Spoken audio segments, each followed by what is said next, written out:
অক্সটাইল স্টাইলে গরুর মাংসের অসাধারণ রেসিপি। অক্সটাইল হলো গরুর লেজ। গরুর লেজ সাধারণত সবসময় পাওয়া যায় না, তবে বাসায় যদি গরুর লেজ না থাকে তবে গরুর লেজের বিকল্প হিসেবে গরুর মাংস দিয়েও একইভাবে রান্না করা যেতে পারে। এতে স্বাদ এবং মানেও হয় অনন্য। হ্যালো ভিউয়ার্স, পুষ্টিকর চ্যানেলে আপনাদের স্বাগতম। এরকম তথ্যপূর্ণ আরও নতুন নতুন ভিডিও পেতে চ্যানেলটি এখনই সাবস্ক্রাইব করুন আর জেনে নিন এই নতুন নতুন রেসিপি। আসুন দেখে নিই কিভাবে আমরা অক্সটাইল স্টাইলে গরুর মাংসের অসাধারণ রেসিপি তৈরি করেছি। এজন্য আমরা সয়া সস, টমেটো সস এবং চিলি সস নিয়েছি এবং একসাথে এগুলো আমরা ভালোভাবে মিশিয়ে নিয়েছি। এরপরে একটি বাটিতে আমরা গরুর মাংস নিয়েছি। গরুর মাংসগুলো নিয়ে এর সাথে আমরা জিরা আর শাহি জিরা গুঁড়া, হলুদ গুঁড়া, মশলা গুঁড়া, গরম মশলা গুঁড়া এবং পরিমাণ মতো লবণ এছাড়াও দিয়ে নিয়েছি আরও মশলা গুঁড়া। এর সাথে দিয়ে নিয়েছি মরিচ এবং রসুন আদা ব্লেন্ড করে। এছাড়া পেঁয়াজ দিয়ে নিয়েছি। পেঁয়াজ এখানে না দিলেও স্বাদের কোনোটাই কমতি হবে না। তারপরেও আমরা সামান্য কিছু পরিমাণে পেঁয়াজ দিয়ে নিয়েছি এবং এর সাথে মিশিয়ে নিয়েছি সেই সসগুলো দিয়ে খুব ভালোভাবে এগুলো মেখে নিতে হবে যেন সবগুলো মাংসের টুকরাই ভালোভাবে এগুলো মেখে যায়।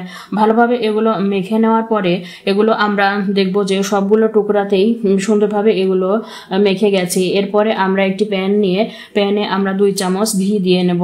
প্যানে 2 চামচ ঘি দিয়ে নেওয়ার পরে ঘিটা যখন হালকা একটু গরম হয়ে যাবে এরপরে মাংসের টুকরাগুলো একটা একটা করে প্যানে আমরা দিয়ে দেব এবং প্রতিটা মাংসের টুকরা ভালোভাবে উল্টে পাল্টে দিয়ে আমরা ভেজে নেব। যখন এগুলো ভালোভাবে ভাজা হয়ে যাবে তখন আমরা জালটা একটু আস্তে রেখে এগুলো ভালোভাবে নাড়াচাড়া করতে থাকবো এবং নাড়াচাড়া করে এগুলো ভালোভাবে একটু কষিয়ে নেওয়ার পরে এগুলো দেখবো যে কালারটাও বেশ আকর্ষণীয় হয়ে আসছে। এরপরে আমরা যখন দেখবো যে এতে আর তেমন কিছু রস নেই তখন আমরা গরম পানি দিয়ে দেব।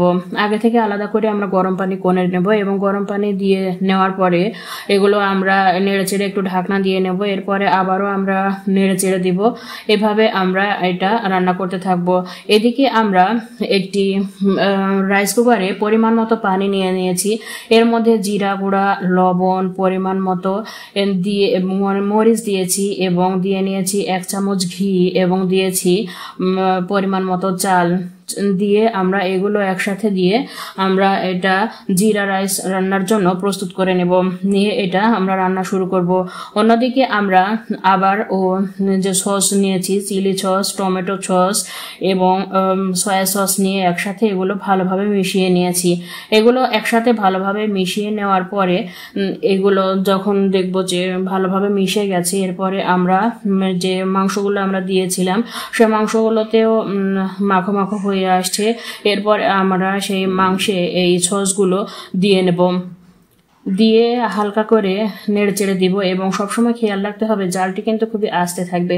জালটি যদি আস্তে থাকে তবেই এর স্বাদ এবং মান অনন্য হবে আর স্বাদে সুস্বাদু পেতে জালটি আস্তে রাখাই উত্তম।